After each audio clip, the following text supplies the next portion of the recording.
दिल्ली में नई आबकारी को लेकर के इस समय खूब हंगामा हो रहा है, बवाल हो रहा है, आरोप प्रत्यारोप चल रहे हैं, ये तो मैं आपको बता ही रही हूं। लेकिन तीखी बहस किस तरीके से हो रही है संबित पात्रा और मनीष सिसोदिया के बीच, अब आप ये देखिए।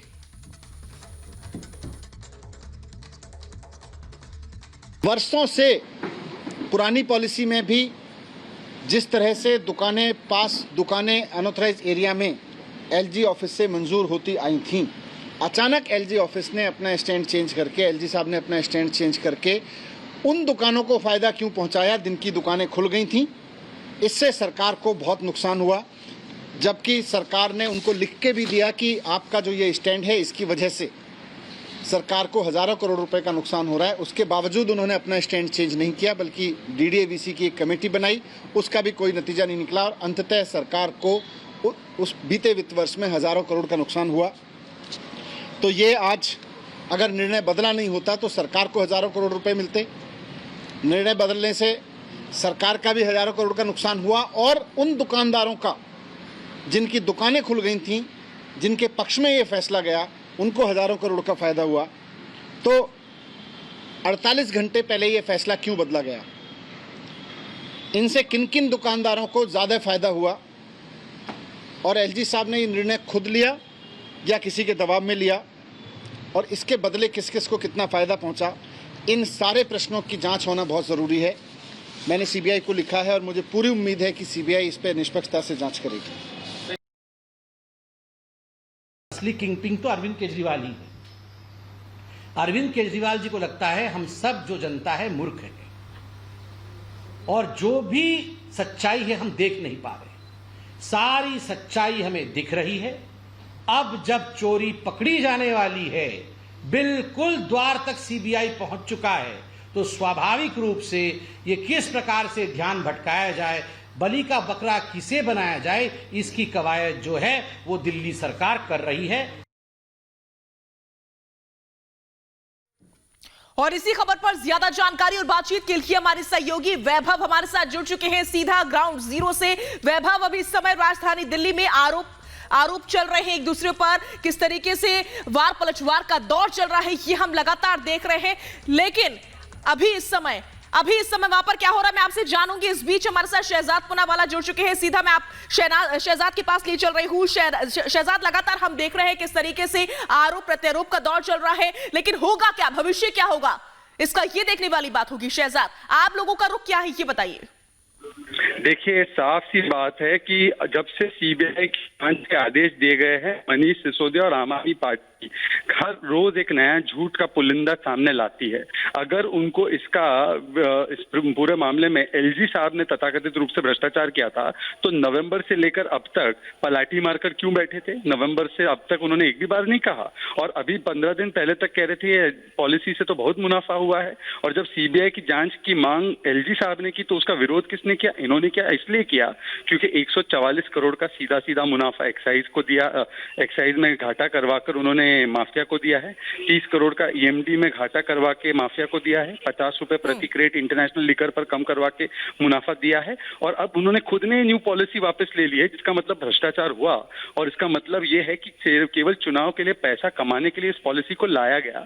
सवाल ये पैदा होता है अब यूटर्न सीधा भ्रष्टाचार का आरोप लगा रहे हैं शहजाद पूनावाला, बीजेपी से हमारे साथ जुड़े हुए हैं। सौरभ भारद्वाज भी हमारे साथ जुड़ चुके हैं। सौरभ, सीधा आरोप है बीजेपी का कि आम आदमी पार्टी भ्रष्टाचार कर रही है, पैसा कमाने के लिए नई आबकारी नीति को लागू किया गया। आपका जवाब?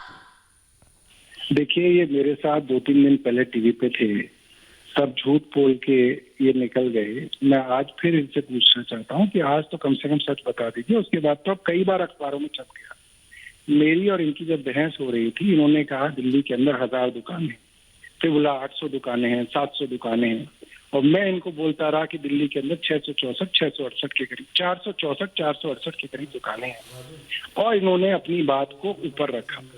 फिर ये तय हुआ कि आपके चैनल पे ही तय हुआ कि अगले दिन एक्साइज डिपार्टमेंट जाएंगे और वहां पे पूछेंगे कितनी दुकानें हैं, आधिकारिक तौर पे बताएंगे। फिर एक्साइज डिपार्टमेंट नहीं आए। इन्होंने बोला नहीं, मैं एक्साइज डिपार्टमेंट क्यों आऊं, वो भ्रष्ट डिपार्टमेंट है। तो मैंने इनको कहा चलिए एलजी ऑफिस आ जाइए, वो तो आपका अपना डिपार्टमेंट है।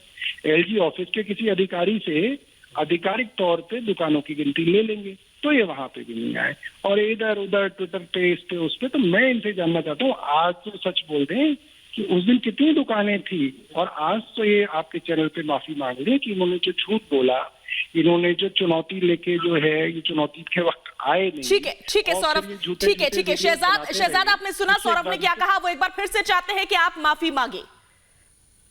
बहन मैं आपसे एक रिक्वेस्ट करता हूँ, रिपब्लिक जैसा जो निष्पक्ष चैनल नहीं है, आज 7 बजे डिबेट करवा दो, मैं तैयार हूँ। सौरभ जी आ जाइए, जो तथ्य लेकर आने हैं एलजी से, एक्साइज से, जहां से भी मीडिया के सामने चर्चा हो जाती है, मीडिया तो निष्पक्ष है। आइए 7 बजे मैं आपको चुनौती देता हूँ इसी मंच पर।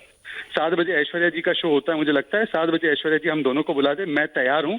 जो भी मैंने झूठ बोला ना तथाकथित रूप से, मैं आपको प्रमाण दिखाऊंगा कि कैसे अरविंद केजरीवाल खुद ने और मनीष सिसोदिया ने बोला है कि 849 दुकानें खोलने का इनका प्लान था। खोलने के लिए वो सारे कटिबद्ध थे, हर मोहल्ले में 2-2 ठेके खोलने के लिए, स्कूल खुले ना खुले, मैं सारे कागज और आज का भी जो उन्होंने झूठ बोला है और जो एलजी साहब ने कार्रवाई की है विजिलेंस रिपोर्ट पर, एक्साइज कमिश्नर्स पर पूर्व के, वो सारा लेकर आने को तैयार हूं। मीडिया के सामने ओपन डिबेट हो जाए। ठीक है शहजाद, तो मेरे ख्याल से ये दूसरी बार है जब शहजाद सौरभ भारद्वाज आपको सीधे तौर पर चुनौती दे रहे हैं। क्या आप रिपब्लिक भारत पर उनकी इस चुनौती को स्वीकारते हैं सौरभ?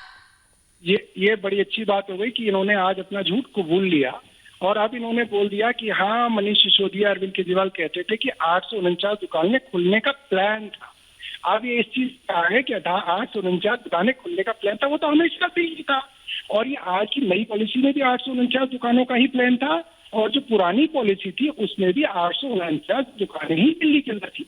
तो अब मैं शहजाद से पूछता हूँ कि जब दुकानों की गिनती पहले भी उतनी थी, बातें भी उतनी थी, वो भी मैक्सिमम गिनती जो वहां तक जा सकती है, और जितनी खुली थी उस वक्त दुकानें वो 468 थी। तो अब तो शहजाद ने अपनी गलती मान ली है, अब उन्होंने अपना जो वाक्य है उसको बदल दिया है। सौरभ, उन्होंने गलती कहाँ मानी, वो तो आपको चुनौती दे रहे हैं। बात ये हुई थी कि कितनी दुकानें हैं, ये एक्साइज डिपार्टमेंट में। मैं बात रख सकता हूँ अपनी? बेशक। और ऐश्वर्या ने ये कहा, मैं 10 सेकंड लेना चाहता हूँ। मुझे लगता है एक एक करके बात रखेंगे, जनता को समझ में आएगा। मैं 10 सेकंड अपनी बात रखना चाहता हूँ। जी, मैं 10 सेकंड अपनी बात रख सकता हूँ, बीच में ना बोले तो। ठीक है शहजाद, आप अपनी बात रख लीजिए। जी 10 सेकंड। मैं केवल कह रहा हूँ, मैं झूठा हूँ ना अगर ये कह रहे हैं। 7 बजे मैं आपको दावत दे रहा हूँ, चुनौती दे रहा हूँ, आ जाइए रिपब्लिक भारत पर। उस दिन भी उन्होंने 10 बजे का बोला, वो खुद वहां पे नहीं गए। मैंने उनको 4 बजे बोला रिपब्लिक पे आ जाओ, नहीं आए। मैं आज कह रहा हूँ 7 बजे रिपब्लिक पर एक्साइज पॉलिसी दिल्ली पर डिबेट के लिए आ जाइए। मैं चुनौती दे रहा हूँ आपको। तो शहजाद पूनावाला ने एक बार फिर से सौरभ भारद्वाज को चुनौती दे दी है कि आमने सामने बैठ करके देखा जाएगा कि आखिर सच क्या है। सच खंगाला जाएगा, दूध का दूध, पानी का पानी हो जाएगा। बहुत बहुत